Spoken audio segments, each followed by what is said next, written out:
찬양 감사하고요. 오늘은 읽은 본문 말씀을 통해서 욥이 드린 감사의 고백이라고 하는 제목으로 함께 은혜를 나누고자 하는데요. 우리 앞에 뒤에 옆에 분과 늘 그러셨던 것처럼 주 안에서 사랑합니다, 축복합니다, 인사합니다. 주 안에서 사랑합니다, 축복합니다. 반갑습니다. 로마에 가면은 웅장한 성당들이 많다고 해요. 저는 로마를 가보지 못했습니다만은 로마에 4대 성당이 있답니다. 첫 번째는 성 베드로 성당이에요. 바티칸에 있어요. 그 다음에 두 번째는 산타 마리아 마조레 성당이에요. 그러니까 마리아 성당이다. 세 번째는 사도 바울 성당이라고 해요. 그 다음에 네 번째는 산 조반디 라테라노 성당이 있다고 해요. 규모가 엄청나고요, 웅장합니다. 그리고 그 성당이 짓기까지는 우리가 다 아시는 것처럼 누군가 설계했을 거 아니겠습니까? 그 웅장한 건물은 설계에 의해서 건축된 거예요. 그런데 어떤 분이 그 공사 현장에 오래전 얘기죠. 대리석으로 올라가는데 석공들에게 질문을 해봤다는 겁니다. 어떻게 일하는 것이 재미있습니까? 어떻습니까? 라고 물었더니 세 분류로 대답을 하더래요. 첫 번째는 뭐냐? 그러면은 그냥 아무 생각 없이 일합니다. 그렇게 대답을 하더래요. 그 다음에 두 번째는 입에 풀칠하기 위해서 죽지 못해서 일을 합니다. 이렇게 대답을 하더래요. 그런데 마지막 분류의 사람들은 이렇게 말합니다. 너무 즐겁습니다, 너무 행복합니다 라고 말을 하더란 거예요. 그래서 계속해서 물어본 거예요. 왜 즐겁습니까? 왜 행복합니까? 라고 말했더니 자신들이 석공기술을 배웠는데 이렇게 아름다운 성당을 짓는 일에 내가 쓰임받을 수 있다라고 하는 것은 상상하지 못했습니다. 그러니 이 역사적인 현장 앞에서 내가 그 일을 할 수 있다고 하는 게 얼마나 영광스러운지 모르겠습니다. 그래서 즐거운 마음으로, 행복한 마음으로 보람된 일을 하고 있습니다 라고 말을 하더래요. 사랑하는 성도 여러분들, 물어볼 것 없겠죠? 이 세 사람 가운데 누가 과연 행복한 사람일까요? 당연하게 즐거운 마음으로, 당연하게 감사한 마음으로 일하는 사람이 행복한 사람이 아니겠는가 하는 거예요. 여러분, 동일한 환경 가운데 있음에도 불구하고 어떤 사람은 마지못해서 일을 하는 사람이 있는가 하면 즐거운 마음으로, 행복한 마음으로 일을 하기도 한다는 거예요. 그렇습니다. 여러분, 우리의 인생에, 우리의 신앙에, 우리의 삶에 지혜가 과연 무엇일 것인가 하는 거예요. 어떤 사람이 지혜로운 삶을 사는 사람일 것인가? 어떤 사람이 신앙의 지혜로운 삶을 살 수 있을 것인가? 도대체 그 지혜가 도대체 뭘 것인가? 한번 생각해 볼 필요가 있는 거예요. 내 삶의 현장에서 가장 귀한 것이 무엇일 것인가? 내 신앙의 현장 속에서도 내가 가장 귀한 것이 무엇일 것인가? 라고 말한다고 한다면 감사하는 마음입니다. 동일한 일을 해도 감사하는 마음을 가지고 일하는 사람은 즐겁고 행복하고 보람된 일을 하는 거예요. 그런데 동일한 일을 하더라도 그런 마음이 없는 사람은 그냥 하는 거예요. 아무 의미가 없는 거예요. 죽지 못해서 마지 못해서 입에 풀칠하기 위해서 일을 하는 거예요. 우리의 삶도, 우리의 신앙도 동일하다는 거예요. 우리의 삶의 지혜가 무엇일 것인가? 우리의 신앙의 지혜가 과연 무엇일 것인가 한번 깊이 생각해 볼 필요가 있는 겁니다. 우리들은 행복할 수 있는 방법이 뭘까 생각할 때에 대체적으로 이렇게 생각합니다. 행복할 수 있는 방법은 어떤 많은 것들을 소유하는 사람이 행복할 수 있다라고 생각하는 거예요. 그래서 무엇인가 움켜잡기 위해서 우리가 노력하는 거예요. 근데 사실은 여러분, 행복은 소유에 있는 것 아닙니다. 행복은 감사할 때 행복하는 겁니다. 어떤 분이 좋은 일이 있어요. 그 좋은 일 앞에서 이렇게 표현합니다. 나는 정말 행복하다고. 그 말이 틀은 얘기는 아니에요. 행복하기 때문에 감사하다. 그 말이 틀은 얘기는 아니에요. 그런데 그 말에 문제가 있는 거예요. 나는 행복하기 때문에 감사하다. 그러면은 여러분, 행복이라고 하는 것이 영원히 있습니까? 여러분, 파랑새와 같이 비둘기같이 날아가 버리는 거예요. 내 현장에 불행이 닥칩니다. 내가 원하지 않은 어려움이 있습니다. 그러면은 나는 불행한 거예요. 불행하기 때문에 나는 감사가 사라지는 거예요. 그래서 행복하기 때문에 감사하는 것이 아니라 여러분, 내 삶의 현장에서 어떤 환경 속에서도 여러분 감사하면은 행복하게 됩니다.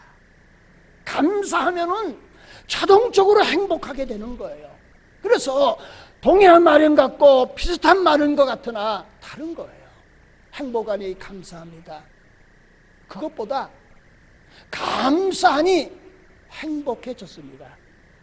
여러분, 이런 고백이 우리에게 있기를 예수님의 이름으로 축원합니다. 그래서 가장 중요한 것이 뭐냐 그거예요. 내 삶에 가장 중요한 것이 뭐냐 그거예요. 내 신앙에 있어서 가장 중요한 것이 뭐냐 그거예요. 내가 믿음대로 삽니다.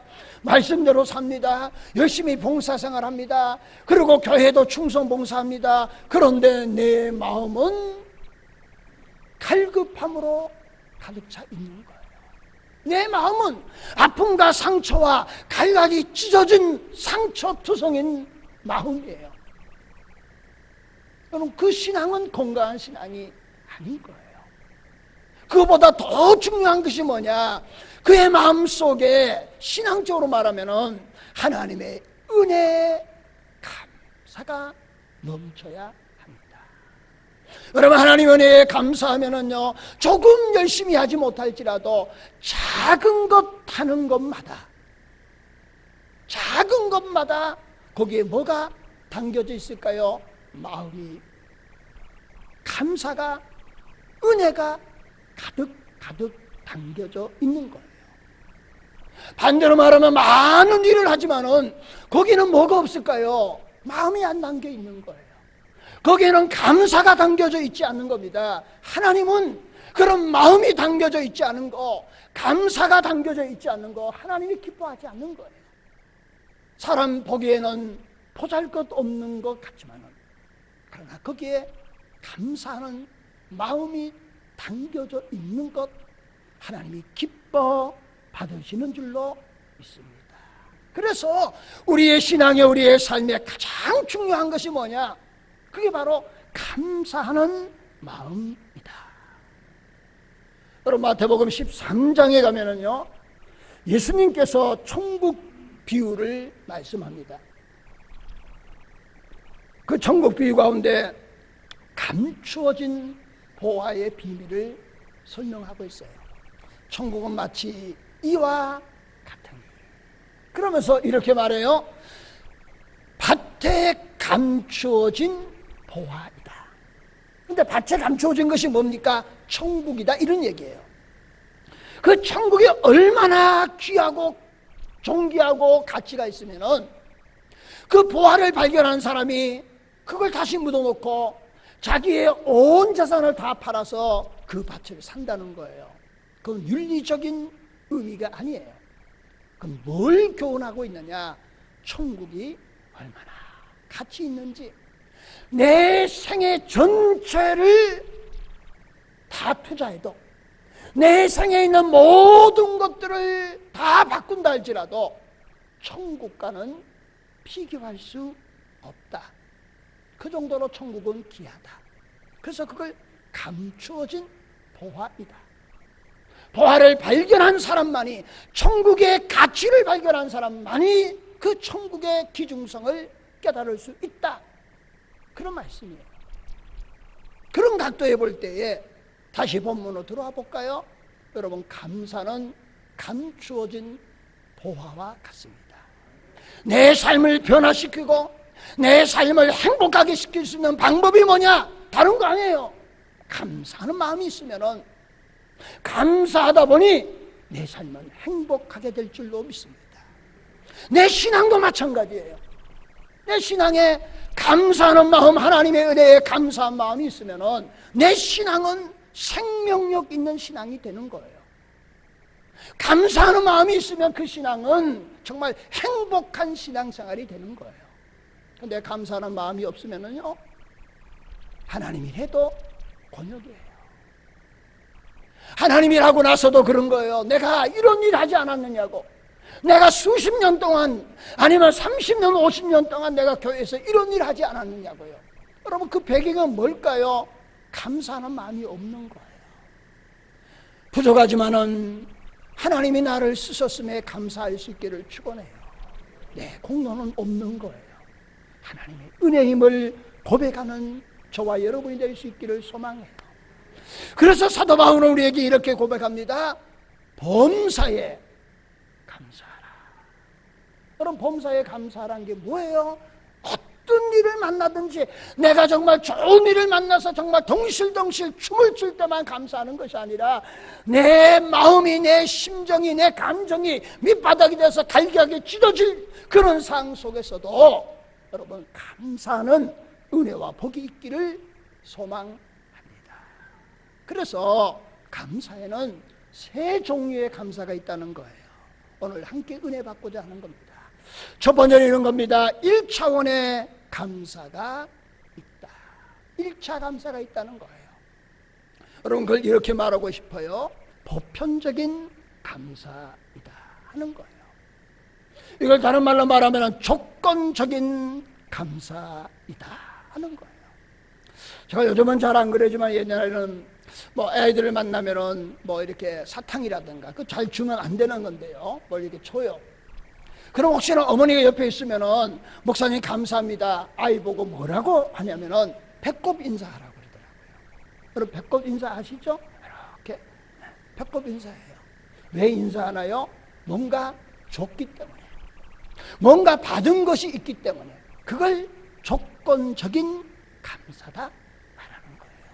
그런데 보세요, 삶의 현장에서 감사의 조건이 없는 경우도 있습니다. 사실이에요. 그런데 내 삶의 현장에서 감사의 조건이 수없이 많을 경우도 있는 거예요. 그러면은 감사할 조건이 없을 때도 감사합시다. 감사할 일이 많을지라도 당연하게 감사해야 되겠죠. 감사할 수 있기를 소망합니다. 그런데 여기서 우리가 짚고 넘어가야 될 부분이 있어요. 감사할 조건이 하나도 없다고 생각되죠. 그런데 문제는 뭘까요? 내가 감사할 조건을 깨달지 못했기 때문에 내가 감사할 조건이 아무것도 없는 것 같은데, 그런데 사실은 감사할 조건이 수없이 많은 거예요. 그걸 내가 깨달지 못하니까 감사할 조건이 없다고 생각하고 원망하고 불평하는 거예요. 여러분, 감사할 조건이 깨달아질 수 있기를 축원합니다. 그리고 수없이 감사할 일에 여러분 감사할 수 있기를 축원해요. 그걸 이렇게 말하고 싶어요. 조건적인 감사를 제대로 할 수 있기를 축원해요. 여러분, 조건적인 감사도 제대로 못한다니까요. 하나님께 당연히 감사해야 할 일까지도 우리가 감사하지 못하는 거예요. 그건 기본인 거예요. 여러분, 조건적인 감사가 있기를 소망합니다. 그래서 신앙이라고는 이렇게 생각해요. 작은 일에도 감사하며 사는 삶이 신앙의 삶이다 하는 거예요. 그래서 성경이 이스라엘 백성들에게 감사의 절기를 주신 거예요. 다 아시죠? 3대 절기. 첫 번째는 뭡니까? 유월절. 두 번째는 뭐예요? 맥추절, 칠칠절. 마지막 세 번째는 수장절이에요. 수장절이 요즘은 추수감사 주일로 지키잖아요. 그 왜 1년에 3번 줬을까요? 사람이 감사가 가물가물해져요. 그러니까 하나님이 절기를 주신 거예요. 다시 불려주시 감사하다가 또 감을 잊어버릴 마음은 또 절기를 주시는 거예요. 그래서 1년에 3번 뭐예요? 하나님의 은혜를 잊지 말고 감사하라 하는 거예요. 다시 동일한 말씀을 드립니다. 여러분, 내 삶에 가장 중요한 것이 뭘까요? 내 신앙생활에 있어서 가장 중요한 것이 뭘까요? 믿음대로 말씀대로 살려고 부단히 노력합니다. 애씁니다. 그것도 중요해요. 근데 그보다 더 중요한 것이 뭐냐? 우리가 놓치기 쉬운 것이 뭐냐? 그게 바로 감사입니다. 여러분, 감사하는 신앙의 사람들이 될 수 있기를 예수님의 이름으로 축원합니다.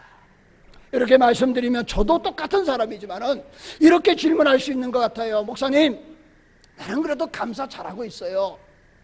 그러면은 저와 여러분, 저를 포함해서 우리가 다 공범임을 제가 증명을 해 보일게요. 예수님이 10명의 문둥병자를 만났어요. 다 치료받았습니다. 몇 명요? 10명 다. 근데 예수님께 돌아와서 감사한 사람은 몇 명일까요? 1명밖에 없었어요. 1명? 1명?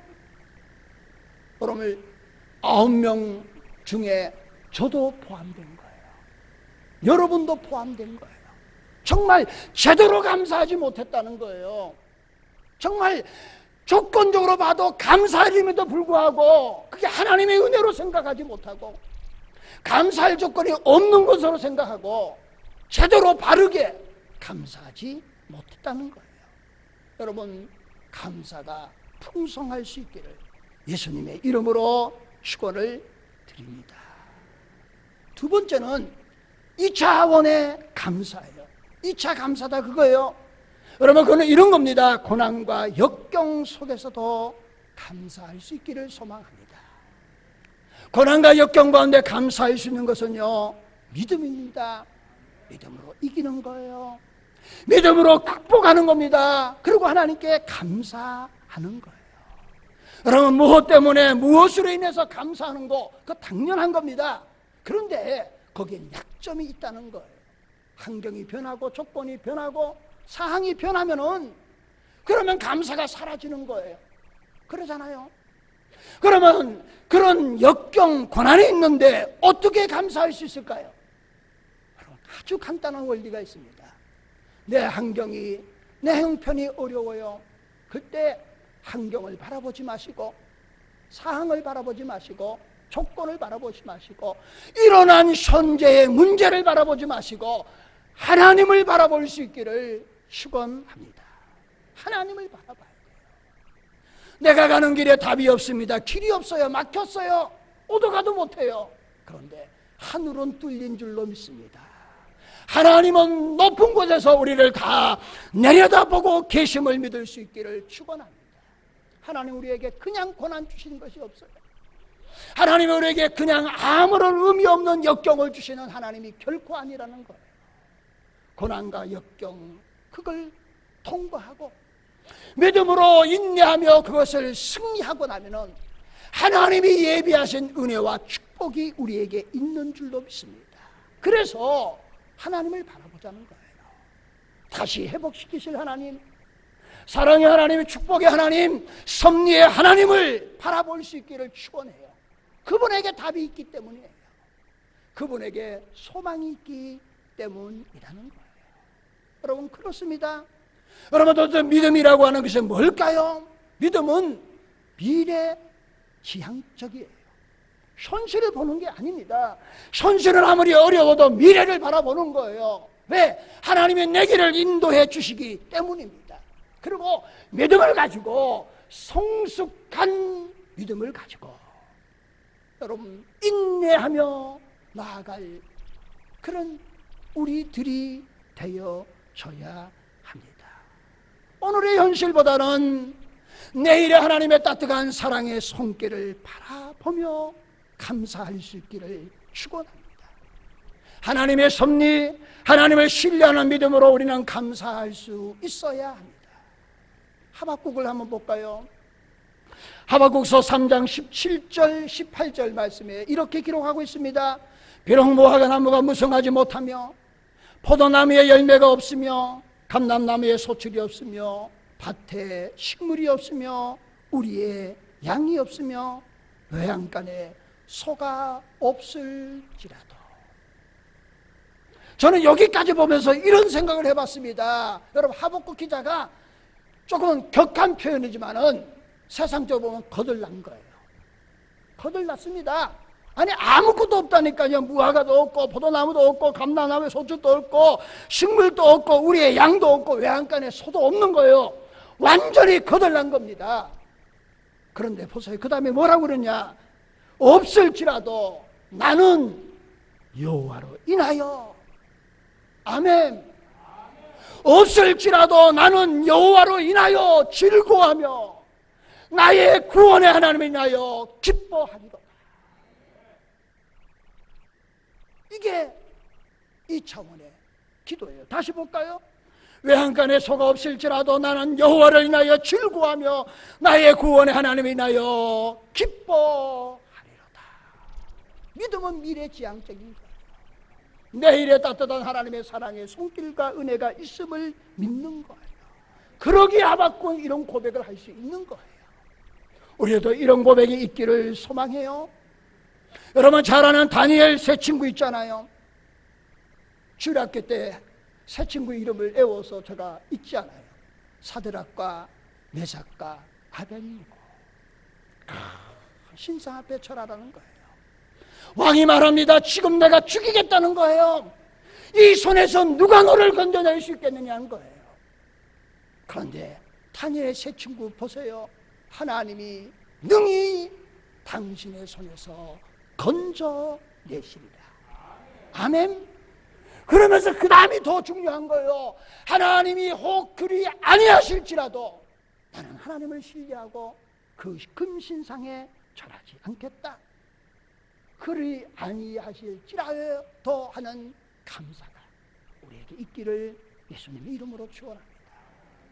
여러분 이제 성경을 처음 읽는 사람들은 가장 읽기 좋은 것이 시편이라고 해요. 시편에는 시가 기록되어져 있기 때문이에요. 그 가운데 시편에 가면은 다윗의 감사의 시가 참 많이 기록되어져 있어요. 근데 보세요. 다윗이 언제 가장 많은 감사의 시를 기록했을까요? 왕이 돼서 흔히 말하는 태평성대를 누릴 때에 아니에요. 사울에 의해서 7년 동안 처참하게 쫓겨다니고 할 때에 그때 하나님의 따뜻한 사랑의 인도하심을 그가 맛보고 그 어려운 가운데 가장 많은 감사의 시를 기록한 줄로 믿습니다. 여러분 이런 성도가 돼야 돼요. 이런 성도가 돼야 다윗이 주신 은혜, 태평성대의 은혜를 우리가 누릴 수 있는 줄로 믿습니다. 여러분 조건도 제대로 감사할 수 있기를 축원해요. 그러면서 이제 거기서 머무르지 않고 고난 가운데 역경 가운데서도 우리는 감사할 수 있는 하나님의 귀한 백성들이 될 수 있기를 축원해요. 그래서 두 번째는 저는 이렇게 말하고 싶어요. 여러분 감사의 씨앗을 심기를 축원합니다. 하나 심는 것이 아니라 감사의 씨앗을 많이 심는 저와 여러분이 될 수 있기를 다시 한번 예수님의 이름으로 축원드립니다. 세 번째는 3차 감사예요. 3차원의 감사이다 하는 거예요. 그건 오늘 본문에 읽은 욥의 감사입니다. 제가 어릴 때 어른들이 이런 말을 자주 하시더라고요. 뭐 이렇게 농사 지면서 아니면은 이게 뭐 마을에서 있다 보면은요, 본의 아니게 이웃과 이렇게 좀 오해가 생기기도 하고 다툼이 일어나기도 하더라고요. 그러니까 많이 보니까 어떤 사람이 생각 없이 그냥 막 기쳐 쓴 거예요. 그러니까 마음의 아픔과 상처가 있는 사람입니다. 그런데 어느 날 갑자기 자기 마음대로 했던 사람이 찾아와서 내가 잘못했다고 그리고 악수를 청하는 거예요. 그걸 보면서 그런 말을 하더라고요. 자신은 상처가 받아서 지금 아픔이 아물지도 않아 있는데, 아니 마음대로 했던 사람은 아무것도 아닌 것처럼 생각하고 와서 잘못해서 악수하고 우리 화해합시다. 이게 뭐야? 그래서 그때 어른들이 이런 말을 쓰더라고. 병 주고 약 준다. 아니 이게 뭐냐 이거예요. 그리고 또 어른들 가운데 이런 말을 하더라고요. 용서는 이렇게 해야 되는데 용서가 안 되는 한 가지가 있다는 거예요.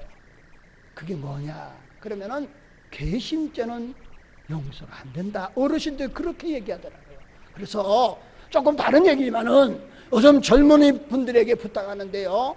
여러분 시댁 어른들에게 또 이제 남자는 사위들은 또 이제 처갓집에게 여러분 잘할 수 있기를 축원해요.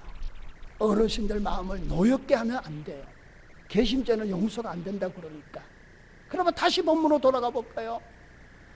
여러분 욥이 하나님의 은혜를 입었습니다. 그런데 하나님이 한순간에 다 걷어가 버리는 거예요.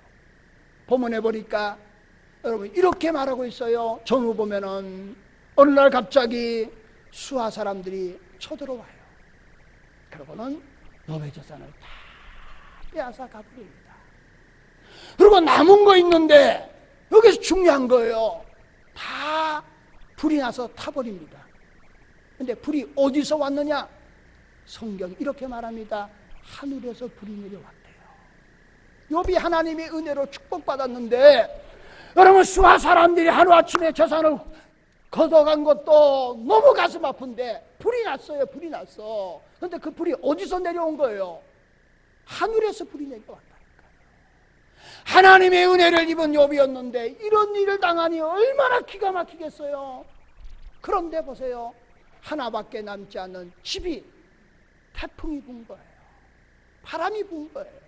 그리고 그 집이 무너진 겁니다. 그 무너짐에 욥의 자녀들이 거기서 몰살당하는 거예요. 그리고 자신의 몸은 만신창이가 되었어요. 여러분 인간적으로 볼 때 하나님께 이렇게 말할 수 있잖아요. 아니 차라리 주지 마시든지. 이게 뭐예요?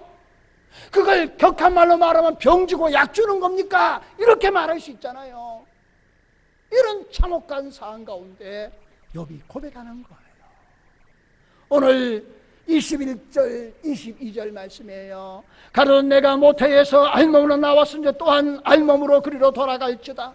주신 자도 여호와요 취하신 자도 여호와니 여호와의 이름이 찬송을 받을지니이다 하고 이 모든 일에 욥이 범죄하지 아니하고 하나님을 향하여 어리석게 원망하지 아니하니라. 여러분 이거는 흉내낼 수 없는 거예요. 그러면 욥이 이렇게 이런 상황 가운데서도 감사할 수 있었던 것은 뭘 것인가? 그거예요. 자신이 가지고 있는 모든 것들이 내 것이 아니고 하나님의 것이었다. 그거예요. 나는 이 말씀을 생각하면서 나의 모습을 발견해 보는 거예요. 저가 얼마나 어리석은 인간이었던 것을 발견하게 보는 거예요. 아니 여러분도 한번 이 시간에 이 말씀을 나에게 주신 말씀으로 받아들이면 얼마나 좋을까 하는 거예요. 우리들은 내가 가지고 있는 것이 내 것이라고 착각하는 거예요. 내가 가지고 있는 것이 조금만 없어져도 원망하고 불평하는 우리의 모습을 보게 되는 겁니다. 여러분 욥은 소망이 없어요. 모든 것들이 다 사라져버렸습니다. 원망밖에 없잖아요. 세상말로 말하면 악밖에 남은 게 없잖아요. 그런데 욥은 오히려 뜨거운 감사를 하나님께 드린 줄로 믿습니다. 오늘 저와 여러분의 이런 감사가 있기를 소망해요. 하나님이 주신 조건에 감사합시다. 조건에 감사할 것이 없다 생각하시는 분 그는 내가 감사의 조건을 깨달지 못한 거예요. 하나님이 주신 그 은혜에 바르게 제대로 제주니까 제대로 감사할 수 있기를 축원해요. 그리 아니하실지라도 역경과 고난 속에서도 하나님의 섭리를 믿으면서 미래적인 신앙과 믿음으로 이기고 극복할 수 있는 감사가 있기를 소망해요. 그리고 세 번째는 욥처럼 감사할 수 있기를 소망합니다. 욥은 모든 것들이 하나님의 것이에요. 하나님의 주권을 인정했기 때문에 가능한 거예요. 주신이도 여호와시고 시하신이도 여호와시다는 거예요. 내가 알몸으로 왔다가 알몸으로 돌아간다는 거예요. 그러니 내가 누구를 원망하겠냐고요. 오직 하나님께 예배하고 영광 돌린 줄로 믿습니다. 그래서 우리의 삶의 염려와 걱정과 근심, 아니면 인간적인 방법, 이런 것들을 다 내려놓고 하나님을 신뢰하고 그리고 하나님께 맡기면은 하나님 우리를 아름다운 길로 인도해 주실 줄로 믿습니다. 말씀을 이렇게 정리하고자 합니다. 9월달 이제 선선해지잖아요. 결실의 계절 아니겠습니까? 성숙한 신앙의 아름다운 열매를 맺을 수 있기를 축원합니다. 하나님의 주권을 믿어야 합니다. 하나님의 주권을 믿어야 돼요. 그리고 조건적인 감사도 바르게 할 수 있기를 축원하고, 감사할 것이 없는 분은 감사할 것을 깨닫기 위해서 기도할 수 있기를 소망하며, 그리 아니하실지라도 감사로 나아갈 수 있기를 소망하고, 욥의 감사로 나아가는 그런 저와 여러분이 다 될 수 있기를 예수님의 이름으로 축원드립니다. 기도하겠습니다. 하나님 은혜를 감사합니다. 욥이 드린 감사의 고백이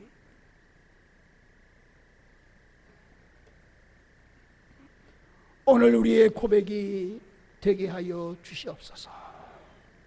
욥이 땅에 엎드려 예비하며 이르되, 내가 모태에서 알몸으로 나왔은즉 또한 알몸이 그리로 돌아가올지라. 주시니도 여호와시요 거두시니도 여호와시오니 여호와의 이름이 찬송을 받을지니라 하고, 이 모든 일에 욥이 범죄하지 아니하고 하나님을 향하여 원망하지 아니하니라. 우리의 어리석음을 긍휼히 여겨주시고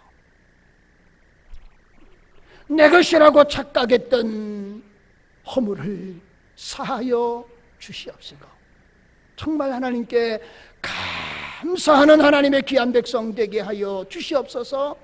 하박국의 고백처럼 없을지라도 나는 여호와를 인하여 즐거워하며 나의 구원의 하나님을 인하여 기뻐하는 우리 모두가 되게 하여 주시옵소서. 예수님의 이름으로 기도하옵나이다. 아멘.